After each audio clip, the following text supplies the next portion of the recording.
오늘은 믿음으로 살고 계십니까? 라는 제목으로 함께 은혜를 나누기 원합니다. 자연계에는 자연의 법칙이 있습니다.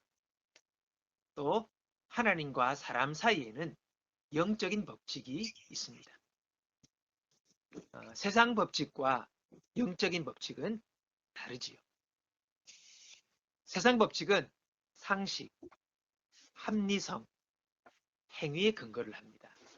그러나 영적인 법칙은 믿음입니다. 믿음으로 역사하는 것이죠. 우리가 영적 법칙을 모를 때 우리는 세상의 법칙으로 영의 세계에 접근을 하려고 합니다. 상식을 따라 또는 세상 논리에 맞추어서 우리가 구원, 하나님의 은혜를 얻으려고 하는 것이죠. 그러나 거기에는 구원이 없습니다. 구원은 믿음으로만 받을 수 있기 때문이죠. 아멘.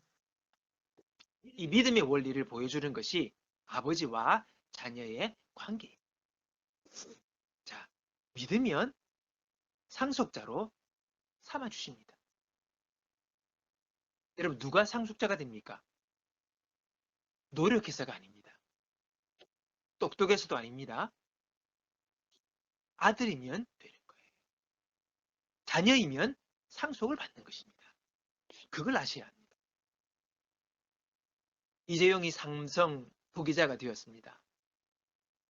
삼성이라는 그 그룹에서 제일 똑똑해서 그가 아닙니다. 제일 유능해서 아닙니다. 제일 잘생겨서도요? 아니지요. 이유는 하나입니다. 이건희 회장의 아들이기 때문입니다. 아들이면 그냥 받는 거예요.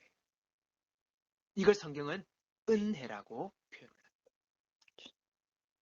아들이 되면 상속자가 되는 은혜가 임하게 되는 것이죠. 네. 우리가 은혜로 구원을 받았음을 알 때에 참으로 감사합니다. 나 같은 죄인, 나 같은 자를 주님 사랑하시고 구원해 주시고 자녀 삼아 주셨다고. 근데 이 감사의 시간들이 지나면서 우리가 다시 또 율법의 행위로 돌아가는 경향이 짙습니다. 됩니까? 그것에 우리가 익숙하게 살아왔기 때문이죠. 우리는 늘 상식적인 것, 합리적인 것으로 살아왔습니다. 그게 익숙하지요. 그게 우리가 아주 편하게 이해되고 납득됩니다. 근데 그렇게 살아가면 결국은 신앙의 힘을 잃어버리게 됩니다. 은혜로 거저 받았음을 내가 잃게 될 때에 우리는 의무감으로 신앙생활을 하게 되고 부담을 가지고 신앙생활을 하게 되고 또 경쟁하듯 신앙생활하며 또 신앙생활이 우리의 피곤함으로 남게 되는 거죠.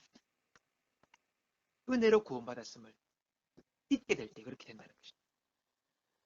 바울이 갈라디아 교회를 향해서 꾸짖는 이유가 이것입니다. 너희가 성령으로 시작하였다가 육체로 마시겠느냐? 믿음으로 시작했다가 이제는 너희의 행위와 너희의 의와 너희의 어떤 선함으로 하나님 앞에서 뭔가를 얻으려고 하는 그런 율법적인 삶으로 돌아가겠느냐? 바울이 꾸짖는 것입니다. 은혜를 율법으로 바꾸지 말아야 하는 것이죠. 여러분, 믿음이 무엇입니까? 믿음이라는 것은 이론만으로 알기가 참 어렵습니다. 말로 설명은 할 수 있으나 그것이 진정 나에게 믿음으로 살아가는 삶을 우리가 알기에는 여러분 부족하지. 믿음은요, 체험으로 알아야 경험하는 거예요. 안 그러면 익숙한 율법의 삶으로 자꾸 우리는 돌아가려는 경향이 있습니다. 자꾸 자신의 어떤 것을 내세우고 세우고 자꾸 이렇게 높입니다. 진정한 믿음은 여러분 실수를 하고 갈등을 겪고 역경을 통해서 믿음이 자리 잡게 되는 것이죠. 그리고 믿음의 사람이란 우리의 믿음의 모습들이 만들어지게 되는 것입니다. 믿음은 우리의 삶의 자리에서 하나님께로부터 배우는 거예요. 성도는 믿음으로 살아가야 하지만 많은 경우 세상의 합리성과 또는 확률, 또는 이론을 따라 살아갑니다. 많은 교회 다니는 사람들이 믿음이 아닌 세상의 논리로 살아갑니다. 그러니까 믿음이 들어갈 자리가 없는 것이죠. 그러나 우리의 삶에 세상 방법으로 해답을 낼 수 없는 어떤 문제에 부딪히게 되면 그때 비로소 우리는 믿음을 경험할 채로의 기회가 생기게 되는 것입니다. 여러분 기억하십시오. 내 삶이 왜 이리 힘들고 어렵냐고 피곤하지 마시기 바랍니다. 내 삶이 왜 어려운 고난들이 많냐고 여러분 좌절하지 마시기 바랍니다. 하나님이 진정한 믿음의 성도가 되기 위한 기회를 주셨다라고 여기십시오. 아멘.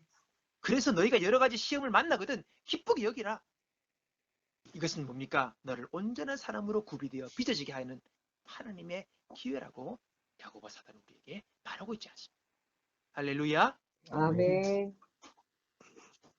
아브라함은 불임의 문제를 가지고 있었습니다. 나이가 많았지만은 결혼한 지 오래되었지만은 자녀가 없었어요. 당시의 방법으로는 해결할 수가 없었습니다. 여러 방법을 안 써봤겠습니까? 해결이 되지 않았습니다. 그러나 아브라함은 하나님은 죽은 사람도 살리시며 없는 것도 있게 하시는 분으로 믿었습니다. 아멘. 그리고 그는 100세의 자녀를 얻었습니다.